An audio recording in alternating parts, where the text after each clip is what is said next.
მოგესალმებით მეგობრებო.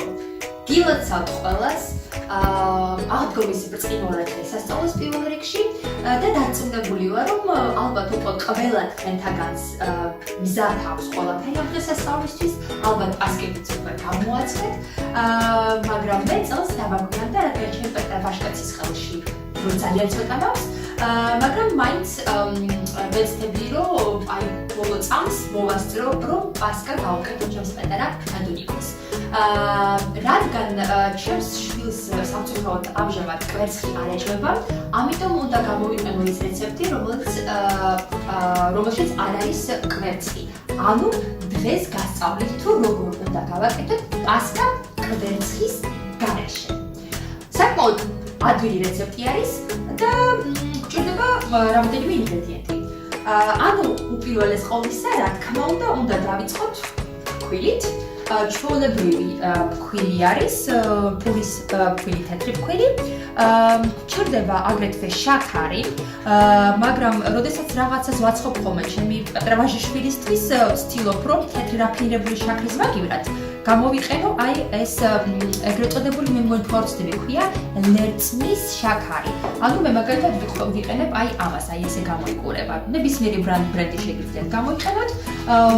საკმაოდ კარგი არის და უკეთესი არის თეთრ შაქართან შედარებით, რადგან უფრო მეტ მიკრო ელემენტს შეიცავს და უფრო ჯამრთელად მიიჩნევა, ესე რომ ვთქვათ. აგრეთვე გვჭირდება ქიშმიში თავისთავად პასკას უნდა, გვჭირდება ძმარი, გვჭირდება 1 ჩაის კოვზის სოდა, და გვჭირდება წყალი, რა თქმა უნდა, და გვჭირდება ზეთი. შეგიძლიათ გამოიყენოთ ზეითუნის ზეთი ან ნებისმიერი სხვა ზეთი. მე მაგალითად ქოქოსის ზეთს ვიყენებ, აი როდესაც სანამ გააცხელები და სანამ galvebodes, საერთოდ აი ესეთი კონსისტენციის არის უყურებ, მაგრამ შენ როდესაც გააცხელებთ, უკვე თხევადი ხდება. და რა თქმა უნდა გვჭირდება კარდამონი, გვჭირდება მიხაკი და გვჭირდება დარიჩინი. ეს შემდგომში უნდა დავხვათ, რომ უკვე დავხვილი სახით, ესე იგი ჩვენ სოლში ჩავაბადოთ. შეგიძლიათ უკვე დავხვილი იყიდოთ ვის როგორც გაწყობთ. ვიწყებთ იმითი, რომ ქოქოსის ზეთს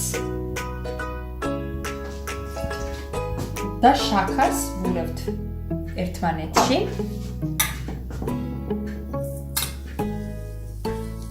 კარგად გადააურიოთ. რა თქმა უნდა, თქვენ შაქარი შეგიძლიათ გააკეთოთ ან მეტი ან ნაკლები, გააჩნია რამდენად ტკბილი გინდათ, რომ გამოვიდეს თქვენი პასკა.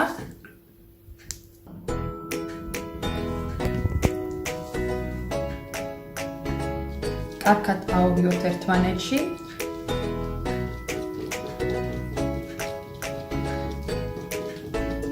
ესე შემდგომ სოდა და ძმარი შეურიოთ ერთმანეთს. ძმარი შეგვიძლია გადავაცხათ სანამ აი ესე შუშხუნდება და შემდგომ ეს ჩავამატოთ. так. ისევ კარგად აურიოთ. ამის შემდგომ ვამატებთ ქვილს, ცოტ-ცოტას ვამატებთ. ცოტა ბევრი ჩაიყარა. და თან კარგად მოვიოთ, რომ ყველაფერი ერთად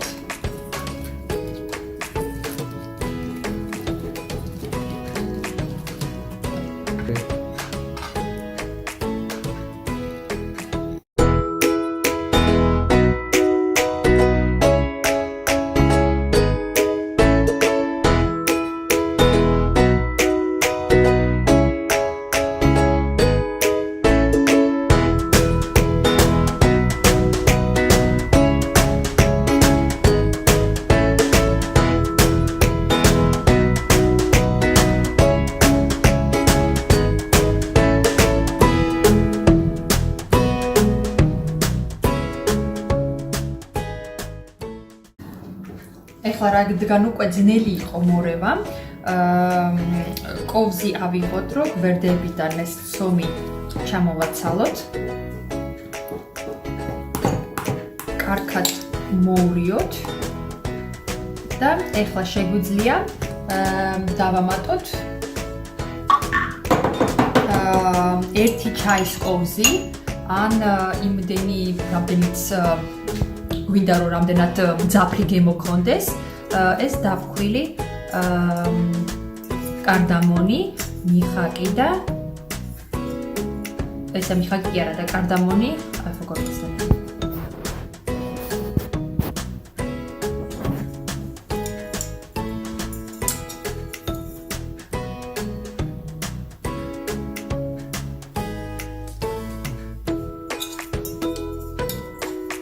ცოტა მძაფრი გემოვიდა რომ გამოვიდეს, ამიტომ ცოტა მეც დავამატებ. მერე ეს ყველაფერი კარგად აურიოთ. აი ესეთი ცომი უნდა გამოვიდეს, არის ძალიან თხელი, არც ძალიან სქელი, საშუალო. კარგად როდესაც აურევთ, ბოლოს უნდა დავამატოთ, რა თქმა უნდა, წინასწარ გარეცხილი და გამშრალი უკვე ქიშმიში. აგრეთვე ქიშმიშის გარდა შეგიძლიათ სხვა რამე დავამატოთ, გარგარი იქნება ან სხვა რამე გამხმარი ხილით შეიძლება.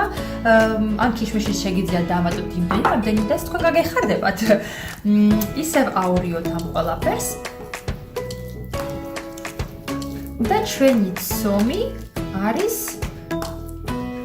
მზად. ეხლა დაგვჭირდება რომ ავიღოთ ფორმა და ეს ცომი მოვათავსოთ ფორმაში. აი ესე. ეხლა როდესაც ჩვენი ცომი არის უკვე მზად,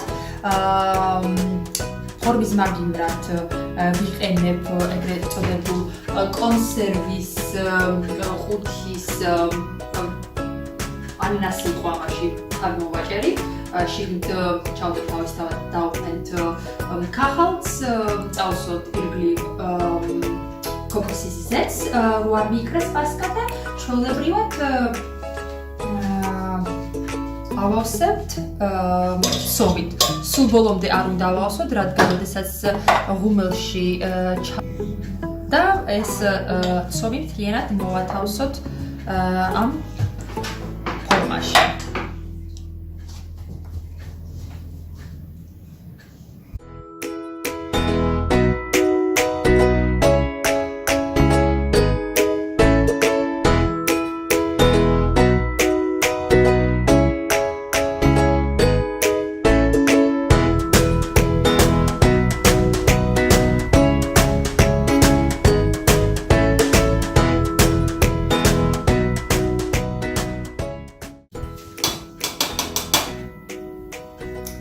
ესე.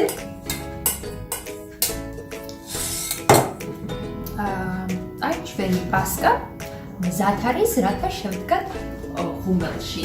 და უნდა გავაჩინოთ დაახლოებით 50 წუთის განმავლობაში. Good luck!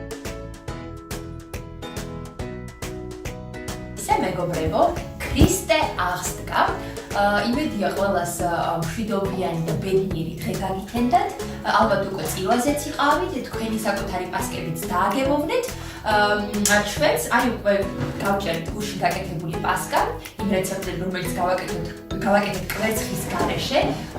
ჩემმა ბიჭუნამ უკვე დააგემოვნა, შეჭამა და ელოდება კიდე შემდგომ ნაჭრებს რომელიც მიცემ.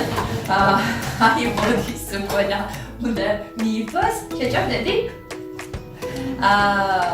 გადავაყეჯე. და მინდოდა რომ უცებ მე თქვა რამოდენიმე სიტყვა თუ როგორი პასკა გამოგვივიდა. ანუ როგორც უყურებთ, ეს ჩვენი პასკა ფერში განსხვავებული არის, ანუ უფრო მუქი ფერი არის ვიდრე ეს ჩვენი მეორე ნაკეთი პასკა რომელიც არის. თუმცა ნუ ის გამო არის, რა თქმა უნდა, რადგან ჩვენ გამოვიყენეთ ნერწმის შაქარი, რომელიც უფრო ყავისფერი ფერი აქვს, შეფერილობა. რაც შეეხება გემოს, როდესაც საკმაოდ გემრიელი არის. რა თქმა უნდა ძალიან ტკბილი არ არის, მაგრამ ჩემი შვილისთვის ძალიან ტკბილ რაღაცებს არ ვაკეთებ ხოლმე. რაც შეეხება თვითონ ტექსტურას, ანუ ძალიან ფაფუკი, რო ვთქვათ, არისო, მოგატყვილებთ. ანუ აშკარად არ არის ძალიან ფაფუკი, მაგრამ საკმაოდ რბილი და ნაზი არის. ბევრი ქიშმიში არის უყურებთ აქ. და საკმაოდ გემრიელი არის რა, ჩვენი აზრით. რაც შეეხება მეორე რამ ნაყიდ პასკას, რა თქმა უნდა უფრო ფაფუკი არის, შესახედავადაც უფრო ლამაზი არის ვიდრე ეს ჩვენი სახში გამომწვარი პასკა. გემოს რაც შეეხება, ძალიან თბილია, შეგვიძლიათ. მაგრამ, ეს არის ჩვენი ტრადიციული ჩვეულებრივი პასკა, რომელსაც ვაკეთებთ სახში. მაგრამ ეს არის განსხვავებული კვერცხის გარეშე, უფრო სასარგებლოდ მე ვიტყოდი, რადგან ნაკლები დაფინდებული შაქარი აქვს და ესადეთ, გააკეთეთ. ნახეთ, ალბათ მოგეწონათ. მადლობთ, რომ შეჭამდით კუჭა.